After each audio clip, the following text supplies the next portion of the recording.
Welcome back.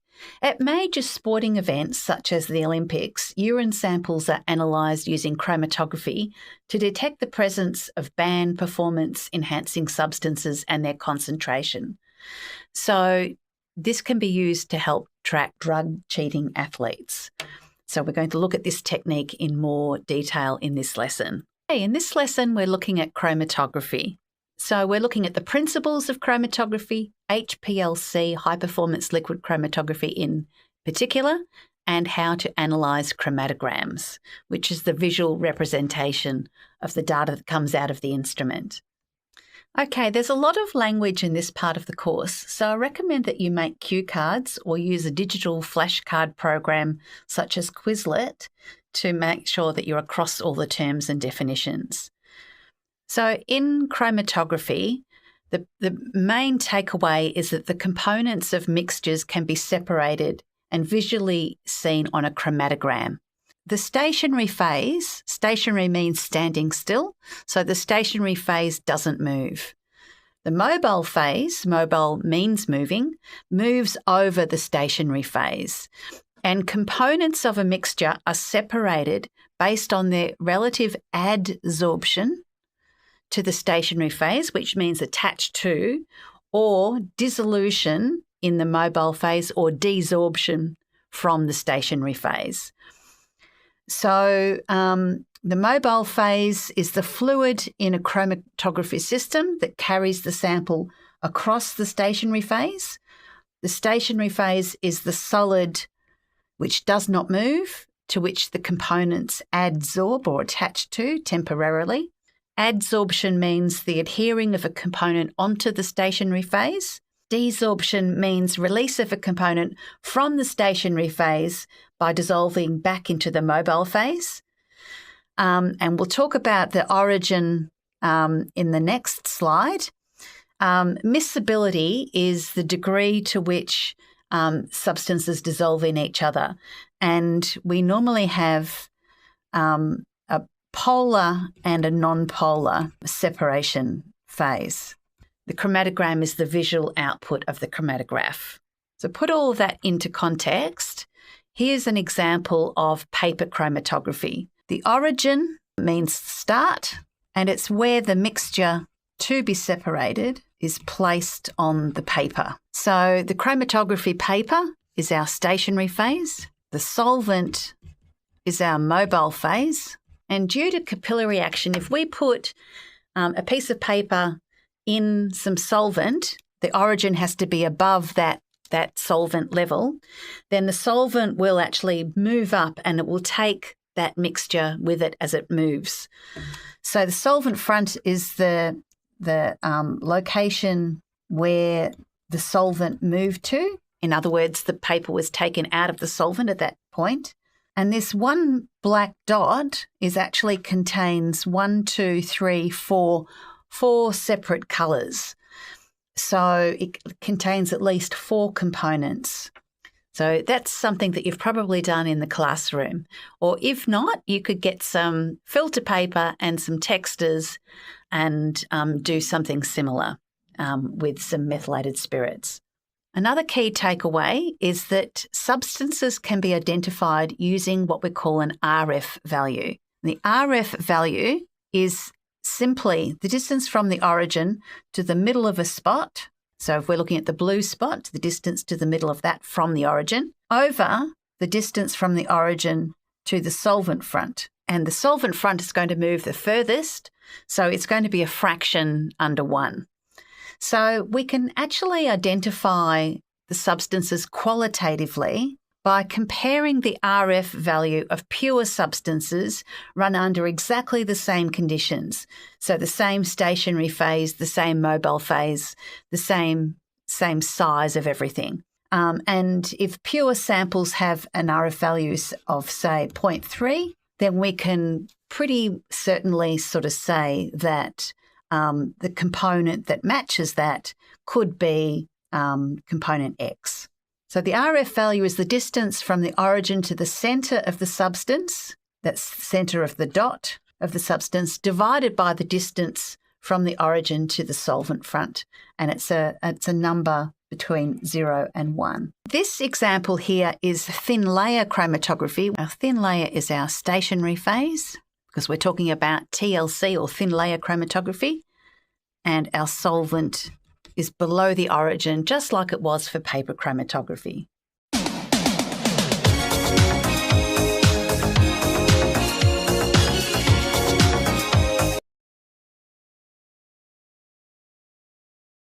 Okay, the study design says that you need to understand HPLC specifically. HPLC can stand for two things, either high-performance liquid chromatography or sometimes high-pressure liquid chromatography, but it all means the same thing. It's a chromatography technique in which the mobile phase and the sample are pumped through a tightly packed stationary phase under pressure. So here we have, it's like an inverted burette or a burette that's packed with a solid material, and then the mobile phase is put in the top with the sample, and the solvent elutes out at the bottom using gravity. The HPLC, this is column chromatography. HPLC uses a column, so a solid stationary phase, and the liquid mobile phase is injected at the top under pressure. We're concerned with the output, which is this chromatogram. Now, chromatography is called chromatography because the original types of chromatography, like paper and thin layer chromatography, were separated based on colour. But instrumental techniques like HPLC separate components not just on colour, but basically on their relative adsorption or desorption to the stationary and mobile phases. So the output from an HPLC, this is the HPLC chromatogram, the number of peaks represents the number of components in the mixture. But instead of having RF values, which were the distance from the origin to the centre of the dot divided by the distance from the origin to the solvent front, instead this time we measure the time taken for the component to elute or exit the column. So sample A has got a shorter retention time than sample B. So this might be 2.4 mins. This might be 7. So A might have a retention time of 2.8 minutes, B a retention time of 6.8 minutes, and C a retention time of 10 minutes. We can use the known samples of pure substances that we have, run them through the HPLC under exactly the same conditions, the same stationary phase, the same mobile phase, the same temperature of the systems running at, the same pressure. As long as everything else is equal, then we're looking at retention times to identify substances compared to their pure samples instead of RF values. So this technique is both qualitative because the retention time corresponds to the type of substance present when analysed under exactly the same conditions, but also quantitative because the area under the peak corresponds to the concentration of the substance compared to a calibration curve, which I'm going to show you next. Okay, before we look at calibration curves, let's look at the expected effect of a change of conditions on the retention time. So if we increase the length of the column, then the sample and the solvent has further to travel, so that's going to increase retention time. If we increase temperature, then the substances have more kinetic energy and are going to move faster, so that will decrease retention time. And if we increase the total surface area of the stationary phase, there's more surface to adsorb to, so that will increase retention time. That's a common exam question, is asking for how these properties change the effect of retention time. Now we're going to look at how to construct a calibration curve. So what we do is we produce standard solutions of known concentration. We run each standard through the HPLC instrument that we're going to use to measure our sample under the same conditions, same stationary phase, same mobile phase, temperature and pressure. Then we plot the peak areas against the concentration to produce what we call a calibration curve. So here we've got 1, 2, 3, 4, 5 standard solutions, e.g. for example, of caffeine, or it could be any component of different concentrations. We put these into the instrument and we measure the peak area, and then we plot, using a line of best fit, we plot a calibration curve, and this should be linear. Now, we've got to be careful that we don't look at ranges outside of our standard solutions. So we can't make any prediction outside of the range of standard solutions. That's called extrapolating. But what we can do is we can interpolate.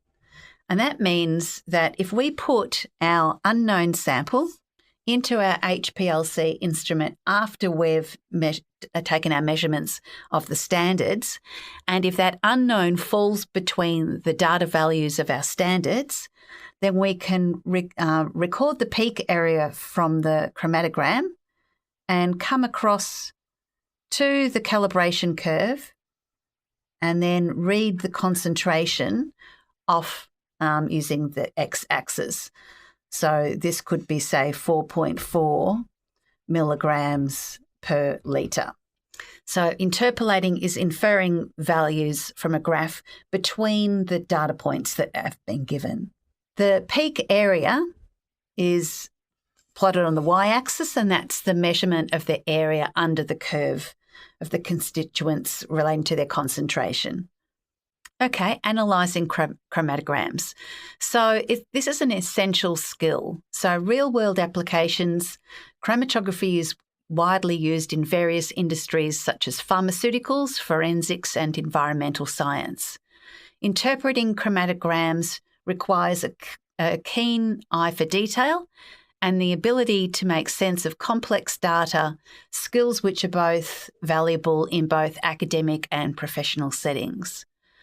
Understanding separation techniques is really important. It's a fundamental concept in chemistry that has broader applications, and you may come across questions which you need to explain why a particular substance has a retention time or RF value, depending on its the separation and its component's affinity for the stationary phase versus the mobile phase. Experimental design, learning how to analyse chromatograms, can help students understand how to set up their own chromatography experiments, teaching them about variables, controls, and other aspects of scientific research. And being prepared for exams, given that chromatography is often part of the curriculum and may appear in exams, understanding how to analyse chromatograms is directly beneficial for academic success. Okay, let's look at a worked example. So researchers have developed a technique that allows high-performance liquid chromatography to simultaneously determine the concentration of sugar, organic acids and alcohols in fermentation products and food samples. To the right is a chromatogram of 4 organic molecules. The 4 substances have different retention times under identical conditions using the same HPLC equipment. Explain this difference in retention times. So this is where you need to actually explain the data from the chromatogram with chemical theory. So retention time reflects the relative attraction of an analyte, which is the molecule that we're looking at, to the stationary phases and the mobile phase. So having a description of retention time is the first mark. Yeah. A larger molecule will be more strongly attracted to a non-polar stationary phase using dispersion forces and will have a higher retention time than using a smaller molecule. So there's another mark for explaining the difference between larger and smaller molecules. That's the second mark. And thirdly, a polar analyte will be more strongly attracted to a polar stationary phase than a non-polar analyte, analyte being the substance that's being tested. So explaining the effect of polar or non-polar analyte is the third mark. Okay, let's summarise what we've learnt in this lesson.